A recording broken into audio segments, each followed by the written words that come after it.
ছেলের বিয়ে হয়ে গেলে ছেলে আর নিজের থাকে না, বউয়ের হয়ে যায়। কিন্তু মেয়ের বিয়ে হলেও মেয়ে কখনো পর হয় না। এই কথাটা অনেকেই বলেন। আচ্ছা, একটু ভেবে বলুন তো, কথাটা কি ঠিক?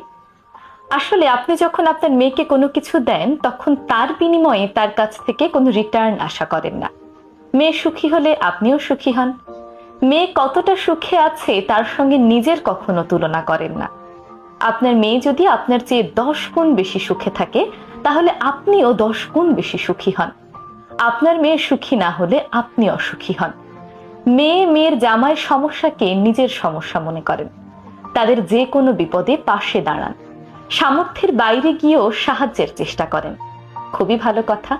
অন্যদিকে ছোটবেলা থেকে ছেলের পেছনে যত খরচা করেন, আর মনে মনে ভাবতে থাকেন ছেলে একদিন বড় হয়ে এগুলো রিটার্ন দেবে, দাবিও করেন। অনেক সময় মনেও করিয়ে দেন, তোর পেছনে এত এত টাকা খরচা করেছি। ছেলেকে বিয়ে দিয়েই তাকে পর ভাবতে শুরু করেন। অনেক বাবা মাই ছেলেকে বিয়ে দিয়ে এমন মানসিকতা পোষণ করেন, তোকে বিয়ে দিয়েছি, এখন এগুলো তোর সমস্যা, তোর সমস্যা তোকেই সমাধান করতে হবে, আমরা কোনো সাহায্য করতে পারবো না।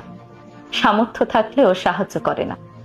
অন্যদিকে মেয়ে কিংবা মেয়ের জামাইকে সামর্থ্যের বাইরে গিয়েও সাহায্য করে। ছেলে ছেলের বউ কতটা সুখে আছে তা নিজেদের সঙ্গে তুলনা করেন। ছেলেকে বিয়ে দেওয়ার পর ছেলের বিবাহিত জীবনের সুখ কতজন সহ্য করতে পারে? ছেলের বিপদে তো ছেলেকে একা করে দেন, কিন্তু ছেলে বেশি সুখে থাকলে তখন আবার তার ভাগ চান। আসলে কি জানেন, মেয়ের ওপর কেউই কোনো দায়িত্ব আরোপ করেন না। তাই মেয়ে যদি আপনার প্রতি 5% কিছু করে, আপনার মনে হয় আপনার মেয়ে আপনার জন্য কত ভাবে। অপরদিকে প্রতিটি ছেলের ওপর 100 ভাগ দায়িত্ব আরোপ করা থাকে। ছেলেরা যদি তার 70 থেকে 80 ভাগও করে, বাকিটা যদি করতে না পারে, তখন আপনার মনে হয় আপনার ছেলে কত খারাপ। দেখুন, মেয়ের পেছনে আপনি যতই খরচা করেন না কেন, লেখাপড়া শেষ করে তার বিয়েতে 10 লক্ষ টাকা খরচ করলেও আপনি তাকে কখনো বলেন না তোর বিয়েতে এত টাকা খরচ করেছি, বরং খুব শখ আহ্লাদের সঙ্গে তাকে বিয়ে দেন।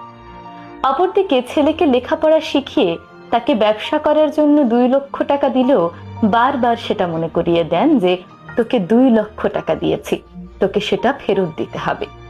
এমনকি চাকরি করলেও বারবার মনে করিয়ে দেন তোর লেখাপড়ার পেছনে এত এত টাকা খরচ করেছি এবং সেগুলো রিটার্ন তোকে দিতে হবে। কিন্তু একটা মেয়ের উপর এই প্রেশার কখনোই থাকে না। মেয়ের বাবা মা মেয়ের জামাইকে যে পরিমাণ সম্মান, ভালোবাসা, শ্রদ্ধা করে, ছেলের বউকে কি ঠিক ততটাই সম্মান, ভালোবাসা আর শ্রদ্ধা করে? না, করে না। আসলে বাংলাদেশে অনেক বাবা মায়ের সাথে ছেলের সম্পর্কই